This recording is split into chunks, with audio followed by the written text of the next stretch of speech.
Hello प्यारे बच्चों, कैसे हैं आप लोग। तो आज हम लोग ग्लाइकोपेरॉन जो क्लास 12 का molecular basis of inheritance chapter का एक टॉपिक है, इसे आज हम लोग बेटा क्लियर करेंगे। लेटेस्ट में मैंने जीन एक्सप्रेशन की एक वीडियो पोस्ट की है, आप उसे पहले देख लीजिए, देन आप ग्लाइकोपेरॉन वाला टॉपिक समझेंगे तो आपको ज्यादा समझ में आएगा। वीडियो का लिंक डिस्क्रिप्शन बॉक्स में अवेलेबल है। What is operon? ओपेरॉन क्या है?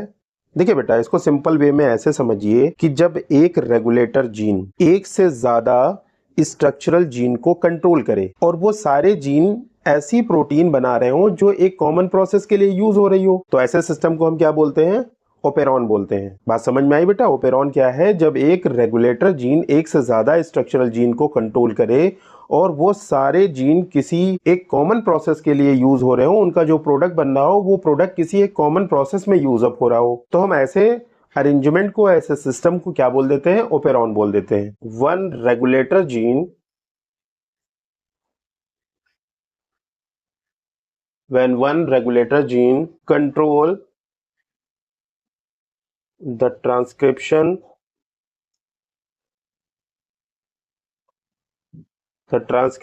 of more than one structural gene, more than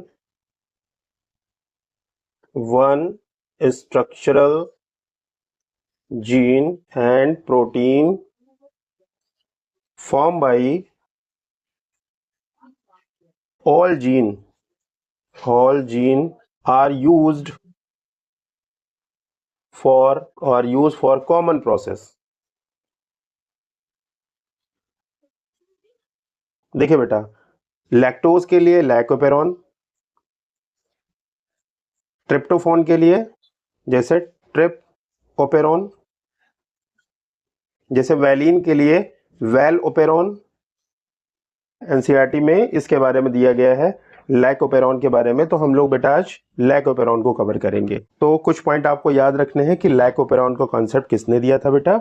ये कॉन्सेप्ट दिया था जैकब एंड मोनॉड ने। जैकब एंड मोनॉड से ये एक जीन है और ये इसका प्रमोटर हो गया, ये टर्मिनेटर हो गया, इसका नाम दिया लैक आई। यहां पर देखिए बेटा, ये प्रमोटर इसका हो गया, ये टर्मिनेटर हो गया, और यहां पर इसका ऑपरेटर होता है lac Z gene, lac Y gene, lac A gene. ये तीन जीन होते हैं। एक प्रमोटर और टर्मिनेटर के बीच में कितने जीन हैं? तीन जीन आपको दिख रहे हैं, तो ये पॉलीसिस्टोनिक जीन कहलाता है। इस तरीके का जो जीन होता है उसे हम क्या बोलते हैं? ये बेटा पॉलीसिस्टोनिक जीन है। ह्यूमन बॉडी में जो जीन पाए जाते हैं वो मोनोसिस्टोनिक होते हैं। एक प्रोमोटर और टर्मिनेटर के बीच में एक ही जीन होता है। लेकिन ऐसा सिस्टम बेटा पाया जाएगा बैक्टीरिया में। Lac operon found in bacteria. और बैक्टीरिया कैसी सेल है?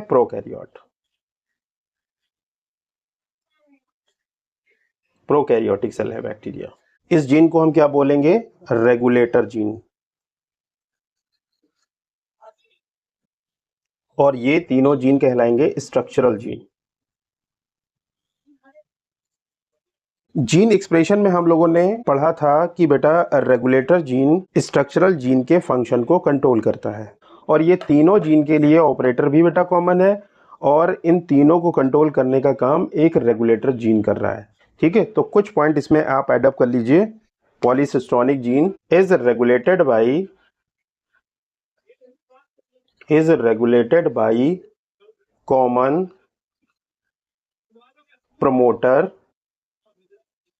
Promoter and regulator gene. हर एक जीन क्या करता है बेटा? एक मैसेंजर आरएनए का फॉर्मेशन करता है। हर एक जीन क्या करता है? एक मैसेंजर आरएनए बनाएगा। ये जीन है तो इस जीन ने क्या बनाया? एक एमआरएनए बनाया। ये वाला जीन है तो ये भी एक एमआरएनए बनाएगा, और ये वाला जीन ये भी एक एमआरएनए बनाएगा, और ये वाला जीन ये भी एक एमआरएनए बनाएगा। सारे जीन एक एमआरएनए बनाएंगे, और एमआरएनए प्रोटीन का फॉर्मेशन कराता है। क्या करता है बेटा? ये प्रोटीन बनवाता है। एक ये प्रोटीन बनी, एक ये प्रोटीन हम ले लेते हैं, एक ये प्रोटीन बनी, और बेटा एक ये प्रोटीन बनी। ये 4 तरीके की देखिए प्रोटीन बन रही है। एक रेगुलेटर जीन प्रोटीन बना रहा है और 3 प्रोटीन बन रही है स्ट्रक्चरल जीन से। रेगुलेटेड जीन जो प्रोटीन बनाता है उसे हम रिप्रेसर प्रोटीन कहते हैं। ये बेटा है रिप्रेसर प्रोटीन। ये जो प्रोटीन बनी है जिसको लैग जेड जीन ने बनाया है उसका नाम है बीटा गैलेक्टोसाइडेज। Beta galactosidase. ये वाली जो प्रोटीन है इसका नाम है परमीएज और ये वाली जो प्रोटीन है इसका नाम है ट्रांस एसिटाइलेज। ये बेटा 3 तरीके की प्रोटीन बन रही है इससे। जैसे ये वाली जो तीनों प्रोटीन बनी है बेटा, ये तीनों प्रोटीन कौन सी? Beta galactosidase, permease and transacetylase. ये तीनों लैक्टोज के मेटाबॉलिज्म में यूज होंगी। ऑल 3 एंजाइम्स, बेटा हमने यहां प्रोटीन बोला है और एंजाइम का नेचर प्रोटीन होता है। Useful for metabolism of lactose. Lac operon किसने दिया? जैकब एंड मोनार्ड ने दिया। कहां मिलेगा? बैक्टीरिया में मिलेगा, प्रोकैरियोट्स में। इस तरीके का अरेंजमेंट होता है कि एक रेगुलेटर जीन एक से ज्यादा स्ट्रक्चरल जीन को कंट्रोल करता है और उन सभी का प्रमोटर और ऑपरेटर कॉमन होता है। ऐसे जीन को हम बोलेंगे पॉलीसिस्टोनिक जीन। पॉलीसिस्टोनिक जीन का रेगुलेटर और प्रमोटर कॉमन होता है। रेगुलेटर जीन और ये स्ट्रक्चरल जीन प्रोटीन बनाएंगे। रेगुलेटर जीन जो प्रोटीन बनाएगा उसका नाम दिया गया रिप्रेसर प्रोटीन। लैक जेड ने जो प्रोटीन बनाई उसका नाम बीटा गैलेक्टोसाइडेज। लैक वाई ने जो प्रोटीन बनाई उसको परमीएज और लैक ए ने जो बनाई उसे ट्रांस एसिटाइलेज नाम दिया गया। बेटा ये सब क्या है? एंजाइम्स हैं। ये सारे एंजाइम कहाँ यूज अप हो रहे हैं? लैक्टोज के मेटाबॉलिज्म में यूज होंगे। देखिए बच्चों, हमारे पास ये जो फंक्शनल जीन है lac Z, lac Y, lac A, ये 3 तरीके के स्ट्रक्चरल जीन है। इनके फंक्शंस क्या क्या है चलिए हम लोग देखते हैं। हम लोगों ने अभी पढ़ा कि लैक जेड जीन क्या बनाएगा? Beta galactosidase. और इस एंजाइम का काम होता है, इसका फंक्शन होता है to break lactose into glucose and galactose. Lactose क्या है बेटा? एक डायासाइकेराइड है और उसमें जो बॉन्ड होते हैं वो ग्लाइकोसिडिक बॉन्ड होते हैं, इसलिए उसको ग्लाइकोसाइड्स भी बोला जाता है। लैक्टोज क्या है? एक डायासाइकेराइड है। बॉन्ड जो इसमें प्रेजेंट होते हैं बेटा होते हैं glycosidic bond.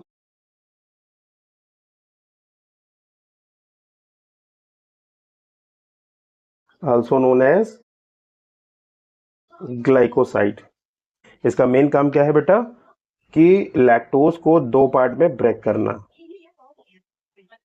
Glucose and galactose में। जो दूसरा जीन है लैक वाई जीन, ये एक एंजाइम बनाएगा जिसका नाम है परमीएज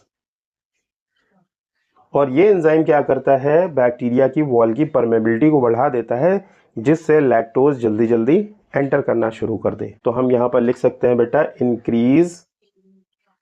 increase wall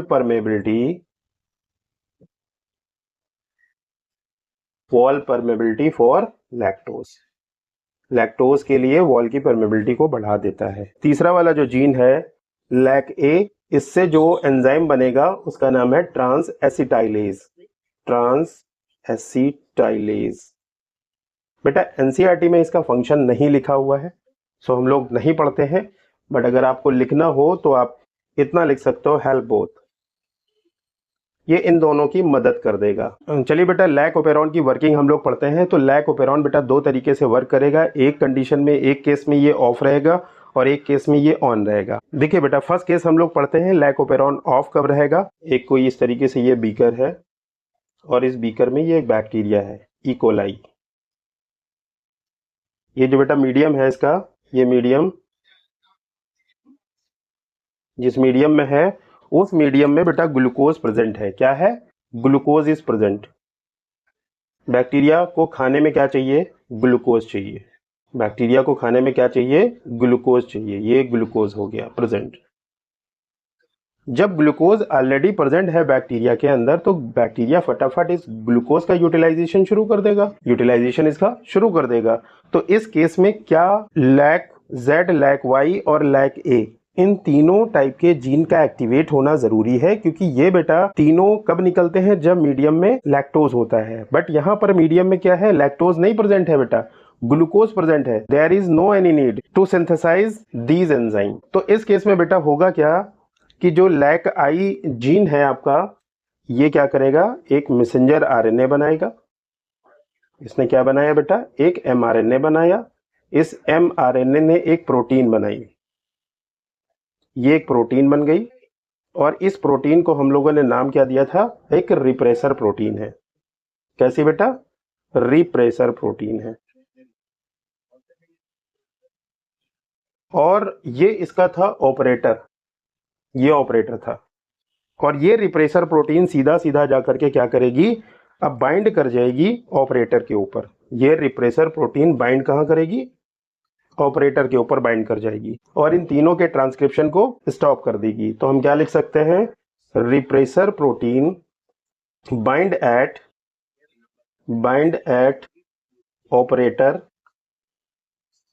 operator and stop the transcription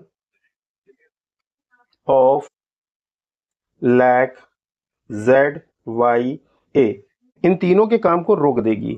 अब इनका ट्रांसक्रिप्शन नहीं होगा, ट्रांसक्रिप्शन नहीं होगा तो वो तीनों एंजाइम नहीं बनेंगे, beta galactosidase, permease and transacetylase. तो यहां पर हम क्या लिख सकते हैं बेटा, there is no any need to form 3 enzymes.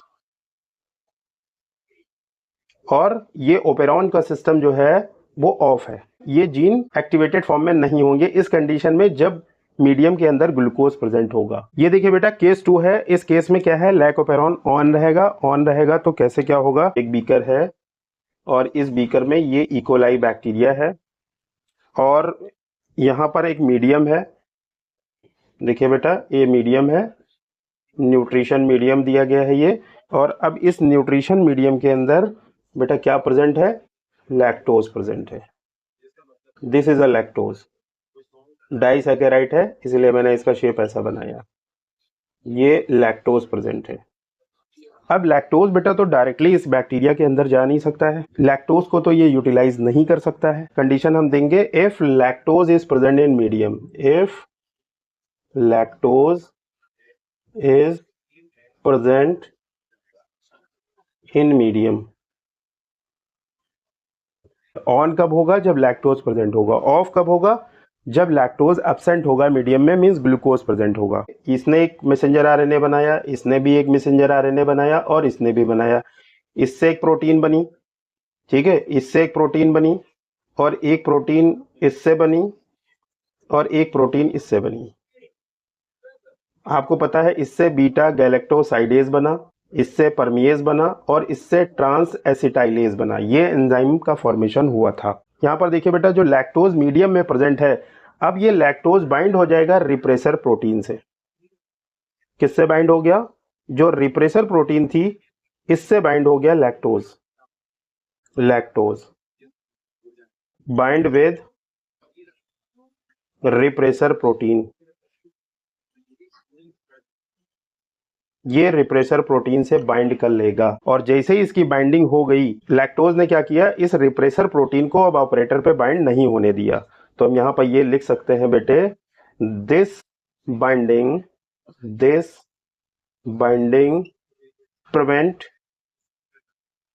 prevent the repressor protein to bind on operator पर बाइंड नहीं होने देगी। कौन नहीं होने दे रहा, देखिए बेटा लैक्टोज नहीं बाइंड होने दे रहा है, क्योंकि लैक्टोज अब रिप्रेसर प्रोटीन से जुड़ गया है तो अब वो ऑपरेटर पर जुड़ नहीं पाएगा। बात समझ में आई बेटा। और अगर ये कंडीशन हो गई फिर आगे क्या होने वाला है, ओपेरॉन ओपन हो जाएगा, ओपेरॉन ओपन हो गया। सिंपल सी बात है बेटा, जब ये इस पे बाइंड नहीं होगा तो अब ये तीनों जीन एक्टिवेट हो जाएंगे, ये भी ट्रांसक्रिप्शन करना शुरू कर देंगे, ये 3 तरीके के एंजाइम फटाफट बनना शुरू हो जाएंगे। अब इन तीनों एंजाइम का काम क्या है, अभी आपने पढ़ा क्या हो जाएगा, अगर ओपेरॉन ओपन हो गया तो ट्रांसक्रिप्शन स्टार्ट हो जाएगा, transcription start means 3 enzyme form हो जाएंगे, 3 एंजाइम फॉर्म, तीनों एंजाइम अब क्या होंगे, बनना शुरू हो जाएंगे और अपना तीनों काम करना भी शुरू कर देंगे। इस ओपेरॉन को ओपन करने में किसने मदद किया है? अगर लैक्टोज ना होता मीडियम के अंदर तो क्या ये ओपेरॉन ओपन होता? नहीं होता। तो आप ये समझिए कि ये लैक्टोज क्या कर रहा है, एक इंड्यूसर का काम कर रहा है। तो हम यहां पर बेटा लिख सकते हैं कि ये लैक्टोज जो है, ये लैक्टोज फंक्शन एज